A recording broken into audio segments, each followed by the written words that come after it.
Hi everyone, welcome back to my channel that is Soumya Jha Law in Veins. So, for more videos related to law, please do like, share and subscribe to my channel. Okay so hi everyone, last video में हमने cover किया था 5 important case laws of dying declaration. इस वीडियो में हम बात करेंगे opinion of third persons when relevant, जो कि प्रोवाइड किया गया है हमारे सेक्शन 45 से लेकर 51 में. इसमें हम सारे इंपॉर्टेंट केस लॉज, एक्सपर्ट कौन होते हैं और बाकी सारे जो डिसीजंस हैं सुप्रीम कोर्ट के वो भी देख. Okay, so the Indian Evidence Act under section 45 enumerates the law relating to opinion of experts or commonly known as expert opinion. This statutory provision is adhered to when the court has to form opinion pertaining to.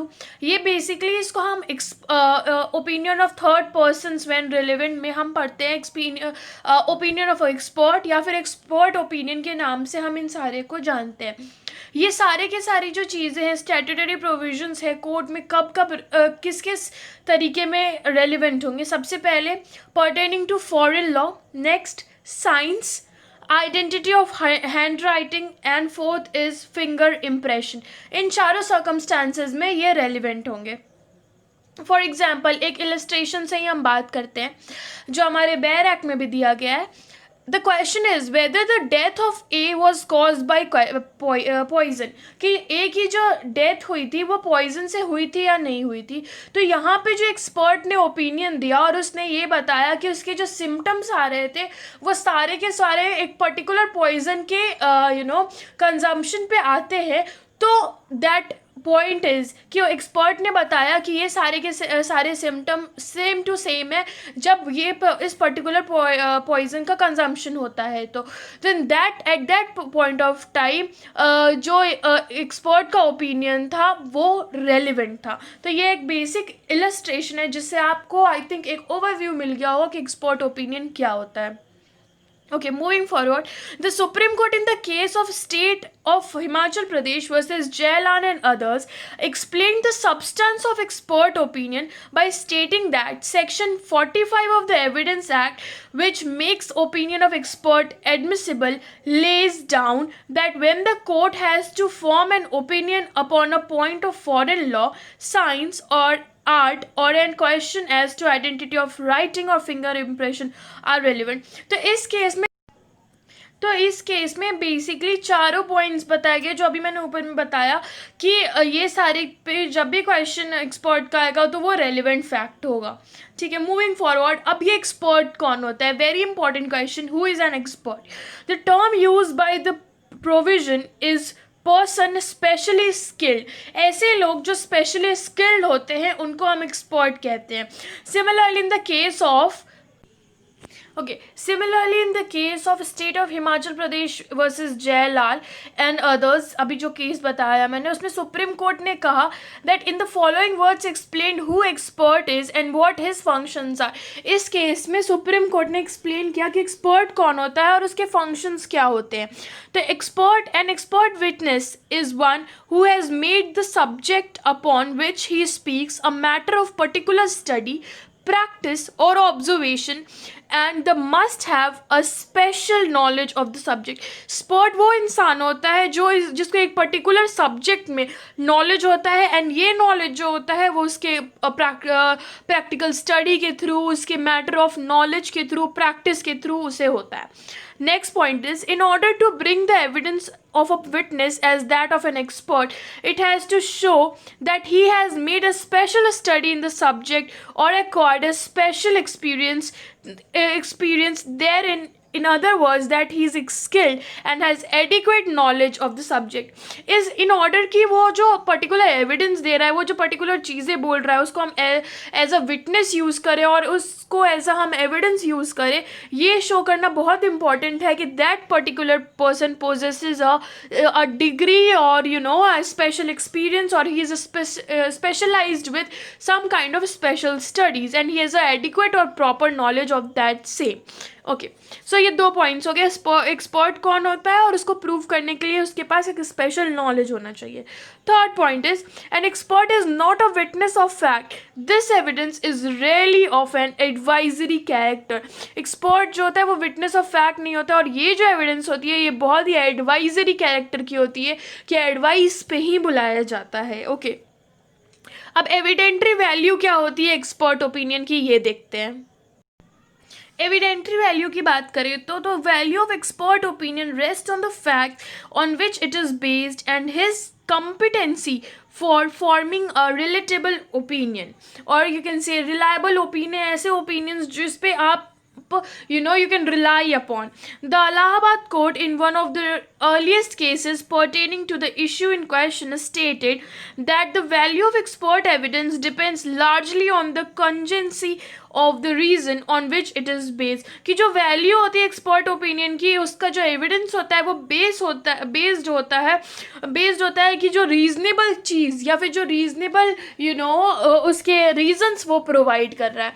तो अगर हम gist में देखें तो इसके ingredients क्या है कि when the court has to form a opinion किसी भी टेक्निकल मैटर में जब नेसेसरी होता है, तो ये जो सेक्शन 45 होता है ये अलाउ करता है कि किन किन केसेस में, in the case of foreign law, science, art, hand writing and finger impression.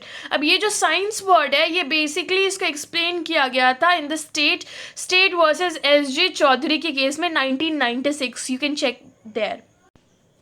Now, in the case of Murari Lal versus the state of MP, Supreme Court said that to have settled the issue by stating that on the facts of a particular case, a court may require corroboration of a varying degree, there can be no hard and fast rule, but nothing will justify the rejection of the opinion of an expert supported by unchallenged reason on the sole ground that it is not corroborated. Also, the approach of a court while dealing with the opinion of a handwriting expert should be to proceed cautiously, probe the reason for the opinion, consider all other relevant evidence and decide finally to accept or reject it.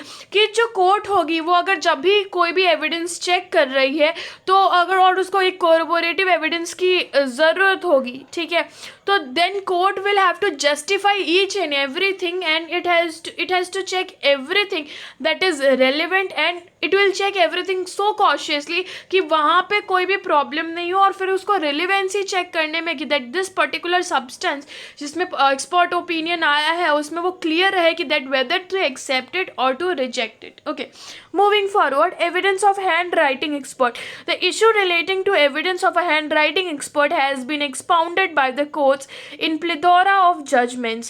Supreme Court in case of State of Maharashtra versus Sukhdev Singh, the apex court opened that before a court can act on the opinion evidence of handwriting expert, two things must be proved beyond any manner of doubt, namely ये दो चीज़, बहुत सारे hand writing expert के cases में बहुत सारी चीज़ें बोली गई हैं और बहुत सारे जजमेंट्स आए हैं हैंड राइटिंग केस के एक्सपर्ट के केस में. और but in the case of Maharashtra versus Sukhdev Singh के केस में सुप्रीम कोर्ट ने कहा कि जब भी कोई कोर्ट है जो ओपिनियन अपना दे रही है हैंड राइटिंग एक्सपर्ट के एविडेंस के ऊपर, तो बिफोर गिविंग जजमेंट और before giving any kind of opinion the court has to keep two things in mind so that जो जजमेंट आए वो प्रॉपर हो.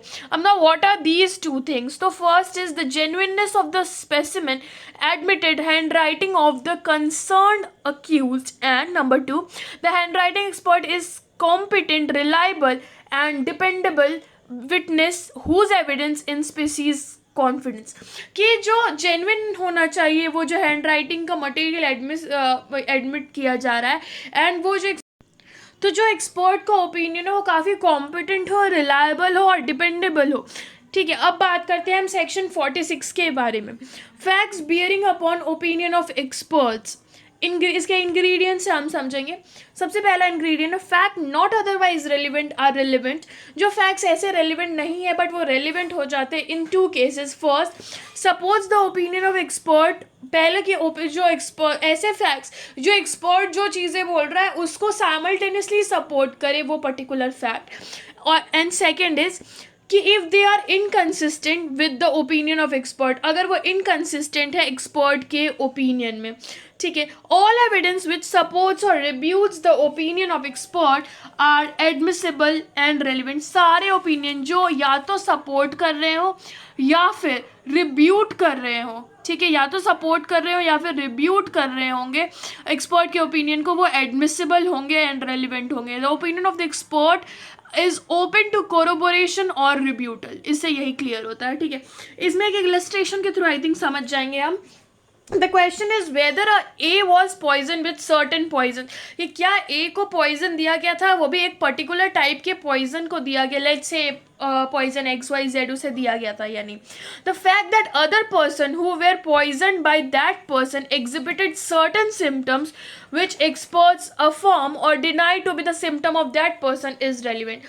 let's say कि अगर A को एक पर्टिकुलर पॉइजन दिया गया था या नहीं, और B को भी सेम पॉइजन दिया जाता है एंड B की डेथ हो जाती है उस पर्टिकुलर पॉइजन से, एंड B के जितने भी सिम्टम्स हैं लास्ट में अनकॉन्शियस होना या फिर whatever the symptoms are, वही सारे सिम्टम्स A शो कर रहा है and A has been given the same poison, तो वो फैक्ट जो होगा वो रेलिवेंट होगा। इसमें एक केस भी है राम करण मल वर्सेस स्टेट, जहाँ पे कहा गया था कि जो भी एविडेंस है वो कहा गया था कि आई विटनेस अकाउंट स्टूड नलिफाइड। इसमें आई विटनेस का जो था वो उसको नलिफाइड कर दिया गया था बिकॉज की जो मेडिकल रिपोर्ट है वो प्रॉपरली शो नहीं हो रही थी एक्सपर्ट ओपिनियन के थ्रू। एज जो डॉक्टर आएगा वो भी एक एक्सपर्ट ही होगा, ठीक है। Moving forward with the next case law we have section 47, ठीक है। सेक्शन 47 जो है वो कहता है opinion as to hand writing.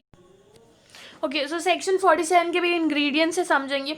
I think ingredients से समझना या फिर जो एसेंशियल एलिमेंट्स आप कह लो, that is very easy and makes your thing simplified.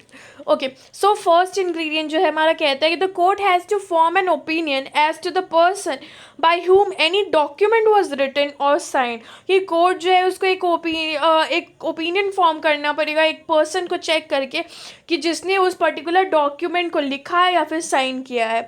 The opinion of the person acquainted with the handwriting of the person by whom a document is written और sign is relevant, वो चीज़ relevant. Also a person is said to be acquainted with the handwriting of another person, कि एक person को कहा जा रहा है कि वो उसने कि he has said to be acquainted with the handwriting of another person. किन केसेस में? 3 केसेस में। First, he has to be seen with that, he has seen that person right, कि उस पर्सन ने उस दूसरे पर्सन को लिखते हुए देखा है। दूसरा, ही हैज़ रिकवर्ड डॉक्यूमेंट्स, या फिर उसने देख लिया है वैसे पर्टिकुलर डॉक्यूमेंट्स उसके लिखते हुए, या फिर उसके पास रिसीव किया है उसने, purporting to be written by that person in answer to document written by himself or under his authority and addressed to that person। and number C, in the ordinary course of business में, या फिर उसने देखा है उस particular person को लिखते हुए business documents purporting to be written by that person have been habitually submitted to him, जो उसको सबमिट की गई हैं। ओके, मूविंग फॉरवर्ड, इसमें एक केस लॉ भी है रहीम खान वर्सेस खुर्शीद अहमद। रहीम खान वर्सेस खुर्शीद अहमद का केस है। आई थिंक इस केस से आपको क्लियर हो जाएगा इस पर्टिकुलर सेक्शन के बारे में। इसमें बहुत सारी चीज़ें भी हैं जो कहा गया था कि कैसे हम हैंड राइटिंग को प्रूव करें। ओके, तो रहीम खान वर्सेस खुर्शीद अहमद के केस में कहा गया था कि evidence as to handwriting of a witness who did not say he was familiar with the handwriting in question was rejected. कि जो एविडेंस दिया गया था कि इस पर्टिकुलर पर्सन ने उसकी हैंड राइटिंग को कॉपी करा है और whatsoever as to handwriting, और उसने ये अपना कहा कि ये हैंड राइटिंग से वो फेमिलियर नहीं था, तो ये जो चीज़ थी एविडेंस थी इसके लिए, वो उसको रिजेक्ट कर दी गई थी। अब बहुत सारी चीज़ें आती है कि हम कैसे हैंड राइटिंग को प्रूव करते हैं, ठीक है। तो जो सेक्शन 47 है वो इंडिकेट करता है one of the methods of proving hand writing. The handwriting of a person में बी प्रूव्ड, बहुत सारे वेज में प्रूव किया जा सकता है कि जो एविडेंस है ऑफ द उसके राइटर के खुद की hand writing by the evidence of person who has seen, या फिर जिस पर्सन ने देखा है उसको लिखते हुए, या फिर उसके पास डॉक्यूमेंट, जैसे कि मैंने बताया, या फिर उसने कोई लेटर रिसीव किया है, या फिर कोई ऐसे डॉक्यूमेंट रिसीव किया, या फिर कोई भी ऐसी चीज़ रिसीव की हो। तो उन सारे सर्कमस्टेंसेस में। इसमें एक और भी केस था, शंकप्पा वर्सेस सुशीला बाई का केस है, कर्नाटका का केस भी है, जिसमें जो वाइफ थी can be regarded as a person acquainted with the handwriting of her husband. Okay, moving forward to section 48, which says opinion as to existence of right or custom when relevant. ठीक है, कि जो exist कोई particular custom exist करता है या नहीं, या फिर कोई पर्टिकुलर राइट एग्जिस्ट करती है या नहीं, वो कब रेलिवेंट होगा. ठीक है, तो इंग्रेडिएंट्स क्या है. When the court has to form an opinion as to existence of any general custom और let's say right, the opinion as to the existence of such custom और right of a person who would be likely to know of its existence if it existed are relevant. तो अगर कोई भी person, अगर कोई court को ये discover करना है कि कोई पर्टिकुलर कस्टम या फिर राइट एग्जिस्ट करता है या नहीं, एंड देन उस पर्सन की जो चीज़ें होती है, अगर कोई पर्सन ये कह रहा है और उसका जो ओपिनियन है कि ये पर्टिकुलर राइट एग्जिस्ट करती है, वो शो कर रहा है, वो रेलिवेंट होगी, एंड उसका जो एक्सप्लेनेशन होगा then that will make more clear, उसका explanation that will make more clear, and the expression general custom और राइट इंक्लूड्स कस्टम और rights common to any considerable class of person. किसी भी class of person से consider किया जाएगा, no matter what that person is. तो I think ये custom और राइट वाली चीज़ आपको क्लियर हो गई होगी. ऑल्सो जो ओपिनियन होता है पर्सन का, who are in position to know the existence of a custom or usage in their location, वो एडमिसिबल माना जाएगा. अब इसमें केस है धनी राय जी वर्सेस विराज Lal ji Dhani Rai ji Viraj Lal ji versus VM Chandraprabha. Okay, इस केस में कहा गया था कि the witness in question should possess experiential qualification before his evidence gather any credibility. If he fails in having this qualification he should show on what grounds his opinion is based. But if his opinion is not based on reliable information, his mere repetition of hearsay would not carry any weight. कि उसका जो mere opinion होगा, जो उसके reliable information पे based है, उसके hearsay evidence पे, वो उसके वेटेज नहीं दिया जाएगा. ठीक है, इसमें एक और भी केस है, गुरुर वादवाजा प्रसाद वर्सेस एसपी सिंह 1900. इस केस में प्रिवी काउंसिल ने कहा था कि जो ओपिनियन होता है विटनेस का, एज की कोई पर्टिकुलर फैमिली कस्टम है, एग्जिस्ट करता है या नहीं, या फिर particular family custom is based upon information derive from disease person, कि डिसीज पर्सन से ये पर्टिकुलर फैमिली कस्टम के बारे में आपको जानने को मिला, and that will amount to relevancy and that will also be relevant. Okay, moving forward, I think 45, 46, 47, 48 समझ आ गया होगा. Moving forward to the next section which is section 49, which says opinion as to usage tenets etcetera when relevant. ये सारी चीज़ें कब relevant होगी. ठीक है, तो जब भी कोर्ट का जो ओपिनियन होगा as to the usage and tenets of any body of man और family, the constitution as government of any religious और charitable foundation, the meaning of words or terms used in particular district or by particular class of people, the opinion of persons having special means of knowledge thereon are relevant facts. अब इसको हम एक ingredient के through, essential elements के through देखते हैं. कोई भी ओपिनियन किसी भी पर्सन का जिसको स्पेशल नॉलेज है regarding 3 things: uses and tenets of a body of men of family, second, the constitution and government of any religious or charitable foundation, and third, the meaning of words or terms used in particular district or by particular classes of people are relevant. कि उसको एक particular word का knowledge है, एक particular foundation या charity के constitution या फिर वहाँ की जो कैसे फंक्शनिंग है उसके बारे में नॉलेज है, या फिर कैसे यहाँ की चीज़ें, किसी फैमिली का कैसी चीज़ें कस्टम या क्या यूसेज है उसके बारे में नॉलेज है. तो ये सारी चीज़ें जो होंगी वो सारी की सारी रिलेवेंट होगी. Moving forward, section 50, opinion of relationship when relevant. Ingredients देखते हैं. The court has to form an opinion as to the relationship of one person to another. कि जब कोर्ट को ओपिनियन देना है किसी पर्सन, एक पर्सन से दूसरे पर्सन के रिलेशनशिप के बारे में.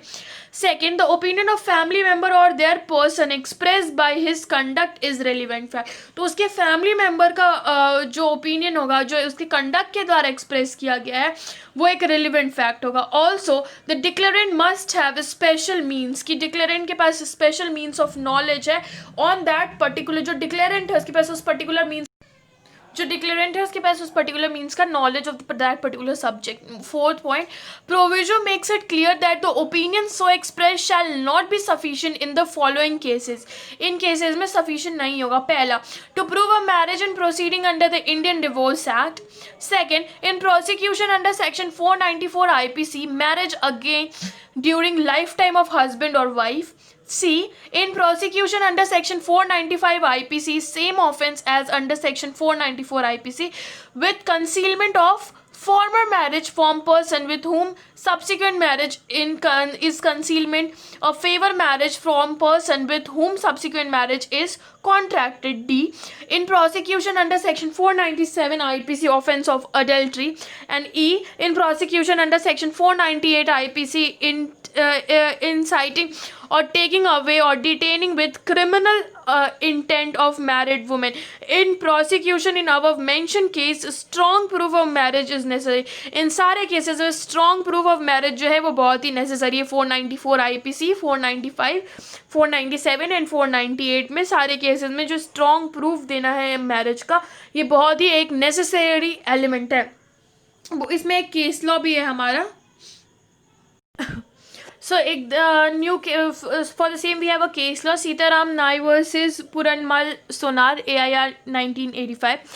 The court explained the meaning of opinion in 3 words. Court ने जो meaning है opinion का उसको 3 words में explain किया.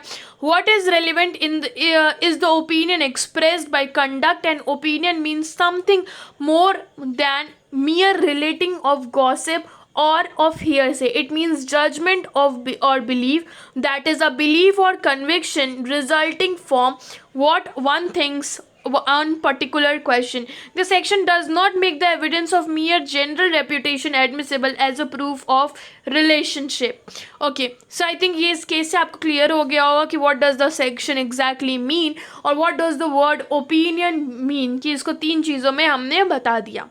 Okay, section moving towards the last section of today's video, section 51, ground of opinion when relevant. Opinion जो होता है वो relevant कब होता है.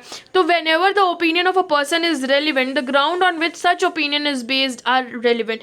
कि जब भी किसी भी person का opinion relevant है तो उस पर जो grounds होंगे वो भी relevant. तो वो जिस ground पे वो particular opinion दे रहा है, जिस ground के basis पे वो particular opinion दे रहा है, वो भी relevant होगा.